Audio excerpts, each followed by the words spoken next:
Hola. Cuando aceptamos a Jesucristo, siempre pensamos que no vamos a tener más problemas. Algo que después nos damos cuenta que no es así, porque empezamos a vivir y a tener problemas. Y nos decepcionamos, y pensamos que Dios no nos escucha y desesperados, buscamos por todos lados algún consejo, o solución, sin importar su procedencia. Lo que hoy anhelo compartirles es para que lo pongamos en práctica, y así, poder enseñarles a las demás personas que Dios ponga en nuestro camino. Digo esto, porque antes de hablar o de enseñar una verdad, primero debemos ser testigos de esa verdad, para que sea una semilla que cuando la hablemos, penetra en los corazones de los oyentes, y así pueda dar fruto. El fruto puede que llegue en poco tiempo, o puede que pasen años, pero estas semillas que son verdaderas porque son del Espíritu de Dios, nunca mueren, siempre van a estar en los corazones de los oyentes. Por eso, hay palabras del Espíritu que cuando penetran nuestra vida, nunca se olvida y en ese momento en que las necesitamos, vienen a nuestra mente y así decidimos si ponerlas en práctica o no. En la palabra de Dios, en el libro de Juan, capítulo 16, verso 33, dice: Estas cosas os he hablado para que en mí tengáis paz. En el mundo tendréis aflicción, pero confiad, yo he vencido al mundo. Las tribulaciones, las pruebas o los desiertos es algo que no podemos evitar. Esto siempre va a estar en la vida del hombre por el pecado, que entró por la desobediencia de Adán. Pero este pecado ya estaba cuando Lucero, Luzbel, Lucifer, el ángel caído, Satanás, o como quieran llamarlo, quiso ser más como Dios. Esto lo podemos confirmar en la palabra, en el libro de Isaías, capítulo 14 versos 12 al 15. Como caíste del cielo, oh Lucero, hijo de la mañana, cortado fuiste por tierra, tú que debilitabas a las naciones, tú que decías en tu corazón, subiré al cielo, en lo alto, junto a las estrellas de Dios, levantaré mi trono, y en el monte del testimonio me sentaré, a los lados del norte, sobre las alturas de las nubes subiré, y seré semejante al Altísimo, mas tú derribado eres hasta el Seol, a los lados del abismo. Por este motivo, la maldad existe, y los hombres empezaron a hacer lo malo ante los ojos de su Creador, y hacer lo malo es no creer, ni obedecer la voz de Dios. Dejar que nuestra alma sea la que tome total dominio de nuestra vida. Y así, hacer a un lado la voluntad de Dios. Decir que no necesitamos a Dios, que sin Él podemos dirigir nuestra vida. Esa es la maldad, y al sacar a Dios de nuestros planes y de nuestros caminos, el alma toma total dominio y control sobre nuestra vida. Pero hay un problema con esto. Con nuestro libre albedrío podemos decidir qué hacer o qué no hacer. A quién creer, o a quién no.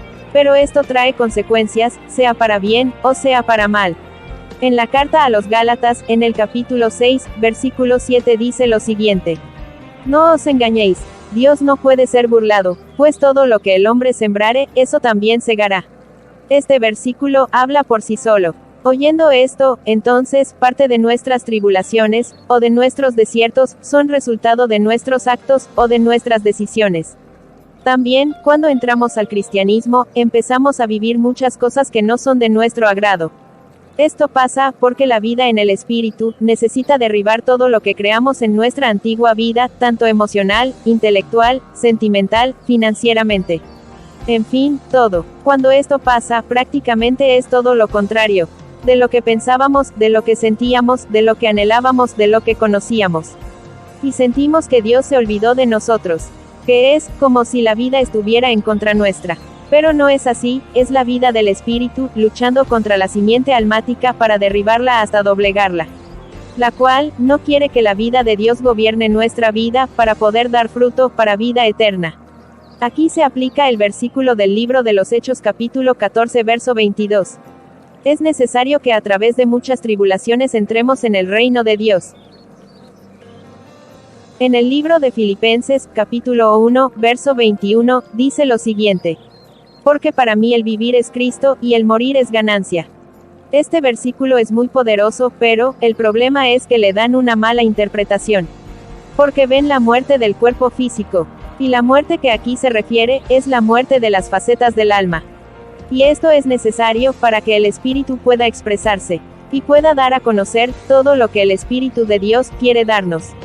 Necesitamos hacer morir todo lo que el alma por sí sola es. y así llegar a ser hombres espirituales, ser uno con Jesucristo. Ser una vasija de barro, en las manos de un Dios vivo. También hay otro versículo en el libro de Romanos capítulo 7 verso 22 y 23. Porque según el hombre interior, me deleito en la ley de Dios, pero veo otra ley en mis miembros, que se rebela contra la ley de mi mente, y que me lleva cautivo a la ley del pecado que está en mis miembros. En este versículo, vemos claramente que el pecado mora en nosotros como humanos. Porque venimos de la simiente de Adán, y esta, es una simiente caída. Y ahora, lo que el Espíritu de Dios quiere, es anular esa simiente caída en nuestra vida, para recibir la nueva simiente que es Cristo en nosotros. Dicho todo esto, es para dejar claro que por naturaleza somos pecadores. Y que ese pecado nos trae consecuencias, la condenación que es para muerte, no es la muerte física sino la muerte en el espíritu. Que sería, la separación de la presencia de Dios, en nuestra vida. Miremos este versículo en el libro de Juan, capítulo 11 versos 25 y 26. Le dijo Jesús: Yo soy la resurrección y la vida, el que cree en mí, aunque esté muerto, vivirá, y todo aquel que vive y cree en mí, no morirá eternamente. ¿Crees esto? Entonces, al nuestro espíritu estar muerto o dormido, nos dirigimos en este mundo como nos parece. Comemos del árbol del bien y del mal, en todo momento. Tomando nuestras propias decisiones, así como Adán y Eva hicieron. Sin darnos cuenta, que esto nos trae consecuencias. Tomamos decisiones equivocadas. Hablamos cosas que enlodan nuestra vida, o a nuestra familia. Hacemos cosas que van a repercutir en nuestras generaciones. Empezamos a ver en nuestra vida, o en nuestros familiares, enfermedades, esterilidad, ruptura de matrimonios, personas que no pueden tener una relación estable, o ninguna relación sentimental, peleas contra los padres, peleas contra los hijos. Escasez financiera, dependencia a las drogas, al alcohol, o a los juegos de azar, dependencia a los videojuegos, al celular, a las redes sociales, dependencia a la televisión. Dependencia al sexo, a la pornografía, también robos constantes. Preguntamos, ¿por qué me pasa esto? Si yo, soy una buena persona. Voy a la iglesia constantemente, y no le hago mal a nadie. Pero esto viene de atrás, de nuestros abuelos, de nuestros ancestros. Es nuestra herencia generacional, la cual adquirimos desde nuestra concepción. Y esto es lo que va a regir mi vida. Si no es cortada en el espíritu, no podemos ver lo contrario de lo que queremos eliminar de nuestra vida y de nuestros familiares. Y además de esto, nosotros también le añadimos más, a esta herencia generacional. Con nuestros actos enredamos más toda esta herencia que se conoce como iniquidad. Entonces, cuando escuchamos de Jesucristo, y asistimos a una congregación, pensamos que todo lo malo de nuestra vida se anula automáticamente. Por decir una oración, y vemos que no es así, que seguimos con nuestra misma vida, y con nuestros mismos problemas. Y ahora, los llamamos, pruebas, tribulaciones, luchas, o desiertos. Y es algo que no le podemos hallar fin, puede que en un tiempo tengamos paz. Pero, vuelve otra vez toda esa perturbación, tristeza y molestia que es lo que nos causa nuestros pecados, e iniquidad. Leamos con total atención, este hermoso versículo dicho por nuestro amado Jesucristo. Está en el libro de Lucas, capítulo 4, versos 18 al 21.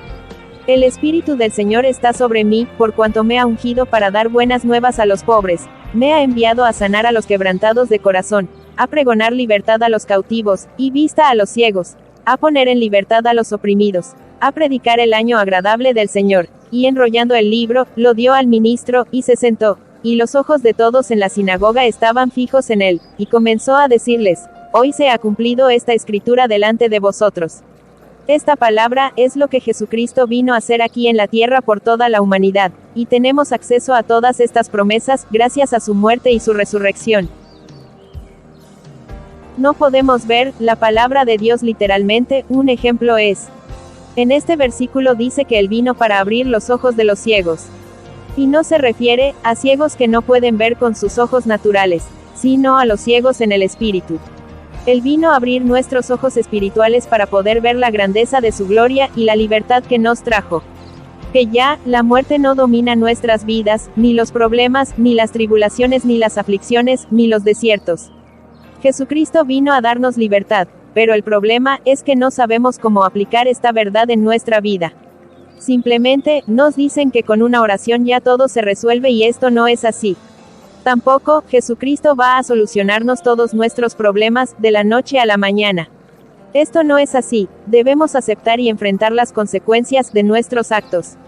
Y mucho más cuando nosotros somos los causantes directos.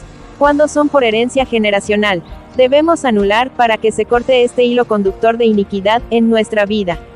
Y cojan un rumbo distinto para que no pase a nuestras generaciones futuras. Ante toda prueba o tribulación, Jesucristo primeramente nos da la paz que sobrepasa todo entendimiento. Que así, estemos en la peor de las tribulaciones, nuestro corazón está en paz y confiado en Él. Después de estar en paz, Jesucristo nos da estrategias para resolver ese problema y así buscar una solución definitiva. Todo es un proceso bajo el cielo, Dios no se salta los pasos, no hay soluciones en un abrir y cerrar de ojos. En su creación podemos ver que todos son procesos, y también podemos ver orden. El proceso de cuando se gesta una vida en el vientre de una madre. El bebé no nace instantáneamente, sino que es un proceso que dura 9 meses. O cuando sembramos una pequeña semilla en tierra, también es un proceso para que esa semilla germine, crezca y dé fruto. Pero, cuando la tribulación que estoy atravesando, tiene de por medio un hijo. Tomemos a un hijo como ejemplo, porque puede ser la pareja, u otro familiar. Cuando le entregamos la situación que nuestro hijo está pasando, Dios en su infinita misericordia, toma a esa persona, y esta persona empieza a pasar por situaciones difíciles. Por el resultado de sus actos, y esto lo confronta, pero Dios toma estas circunstancias, para que esa persona recapacite, y se dé cuenta, de que como está obrando no está bien, y que no le va a traer nada bueno. Y esta persona al ser confrontada, toma la decisión si cambia para bien, o se vuelve peor. Y su vida siempre va a estar de continuo confrontamiento, hasta que se quiebre la dureza de su corazón, y reconozca a Jesucristo como su Señor. Este es un proceso, el cual se lo entregamos a Dios, y Dios está obrando. Por este motivo nosotros no podemos intervenir, no debemos sentir lástima por lo que esa persona está atravesando. Al contrario, debemos glorificar a Dios, porque sus misericordias se han acercado a esa vida. Lo único que sería sabio hacer en esos momentos, es exhortar a esa persona. Es lo único que debemos hacer, y si hay paz en nuestro corazón, Dios en su misericordia y amor, nos va guiando qué hacer con esa persona. Cuando es nuestra pareja, no debemos abandonarlo, pues esto no le agrada a Dios. Porque con tu pareja, eres una sola carne y hace parte de ti.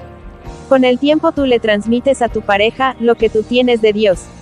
Si pasan los años, y no ves cambios en tu pareja, es porque tú estás mal, estás haciendo mal tu tarea, como discípulo, como siervo, como hijo de Dios. Pon en orden tu vida, para que puedas ver resultados en los demás. Recordemos que todo proceso de restauración empieza en nuestra vida primeramente. Si nosotros fuimos los que empezamos a abrir brecha, para que el Evangelio de Jesucristo entre a nuestra familia y a nuestras generaciones. Pero cuando una persona en Cristo pasa por desiertos, tribulaciones, o pruebas, siempre va a tener paz en su corazón, porque el Espíritu de Dios va a enseñarle a su espíritu qué hacer en ese momento para gobernar sobre esa situación. Si tú estás pasando por un momento difícil y no sabes qué hacer, es porque te falta ejercitar más tu fe y confianza en Dios. Hay que tener presente que ante cualquier adversidad, es la voluntad de Dios obrando en tu vida, y no lo que tú quieras que Él haga. Tenemos que quitarnos ese concepto, de que Dios es nuestro sirviente, y que es lo que nosotros digamos, que salga todo como queramos. Y oramos, y ayunamos, para ver el resultado que esperamos, pero esto no es así. La mejor oración, el mejor ayuno, o intercesión, que podemos hacer en este caso es decirle: Dios, hágase tu voluntad como es en el cielo, así también en la tierra, pase lo que pase. Y hacer como hizo Abraham con su hijo Isaac, cuando Dios pidió sacrificarlo. Y Abraham sin dudarlo, entregó a su hijo, porque sabía quién es Dios, y lo veía como un Dios soberano y poderoso y nunca vio pérdida en él. Así debemos hacer con nuestros problemas, entregárselos a Dios. Porque cuando soltamos lo que nos entristece, o nos angustia, veremos resultados, conforme a la voluntad de Dios. Y su voluntad es agradable y perfecta. Ya finalizando este tema, repasemos los pasos a seguir, tras cualquier tribulación. El primer paso para gobernar, sobre toda tribulación y prueba es, empezar a transitar, el camino de la cruz. Si no sabes cómo hacerlo, o por dónde empezar, Pídele al Espíritu Santo que te enseñe, porque Él es el mejor maestro. Para que esta verdad penetre tu alma y llegue a tu espíritu. Y veas esta verdad, y la pongas en práctica. Y eso va a crear más confianza cuando se te presenten situaciones difíciles. Otro paso a seguir, es cuando se está pasando por momentos difíciles, simplemente es darle gracias a Dios por lo que estás viviendo. Porque eso te va a acercar más a Dios, porque toda prueba o tribulación es para mostrarte todo lo malo que hay dentro tuyo y así, puedes hacer morir todo eso, que es lo que impide que el Espíritu de Dios fluya en tu vida. Finalizo con este hermoso versículo del apóstol Pablo, el cual admiro mucho, porque entendió y vivió la vida en el Espíritu. Fue un hombre de testimonio, así como también lo fue Jesús. Y lo que Pablo, Jesús, y los grandes hombres de la Biblia hicieron. Nosotros también estamos llamados a hacer lo mismo, de lo que ellos hicieron, porque es un mismo Espíritu, es la misma vida, es el mismo Cristo, es la misma muerte y resurrección. Es el mismo Dios Todopoderoso. El versículo que quiero compartirles, está en 2 de Timoteo, capítulo 4, verso 7. He peleado la buena batalla, he acabado la carrera, he guardado la fe. Muchas bendiciones, y espero que pelees con berraquera esta buena batalla de la fe que es en Cristo Jesús, Señor nuestro. Amén.